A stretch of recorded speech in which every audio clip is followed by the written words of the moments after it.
Yeah, that's great. That's really motivating for many clinics and companies to move into an ESOP. Once an ESOP is formed, the company will stop paying income, taxable income, because it's going to be exempt because it's held by the trust. There's different structures by which the owner can move into an ESOP. There's something called a 1042 election. That can help with taxable income for those owners as well. However, the sort of the catch and why this isn't oftentimes moved into, one, it depends on the type of corporation, whether it's a C Corp or S Corp. And also importantly, if they take that 1042 election, they are barred from participating in that retirement plan. So there's a variety of different considerations. But again, the taxation is huge because again, the company stops paying income on its profit. And then when you think about it's a qualified plan, so think of a 401k, it's not tax avoidance, but it is tax deferral. So those funds and accounts that grow over time for that vet assistant that you mentioned. And by the way, one of the favorite stories we always hear is that vet assistant or that front desk person has $1 million or $3 million in his or her account,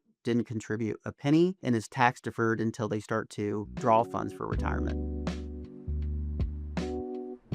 So 15 years from retirement, that's where when we talk about the tax impact and like the 1042 election that I mentioned, we'd likely want to structure the ESOP such that the existing owner, the person who's 15 years from retirement, is going to be able to participate in that plan. The other factor that we haven't talked about yet is the structure of the financing that deal. Oftentimes there's going to be a loan from a bank to help fund the repurchase of the existing owners, or there can actually be seller notes. So in addition to that person who's 15 years out, who's going to be able to participate, start saving for retirement, they can have continued liquidity through seller notes or a blend between seller notes and bank financing. And oftentimes they will take a lesser rate of return because of that, because they're able to mitigate the need for full financing from a bank. So there's a variety of different factors, including their liquidity, either upfront, through seller notes, their participation in the plan. But again, if you're 15 years out, that's a decent window where it would be important and beneficial to those owners to structure the deal such that they can actually participate in that plan.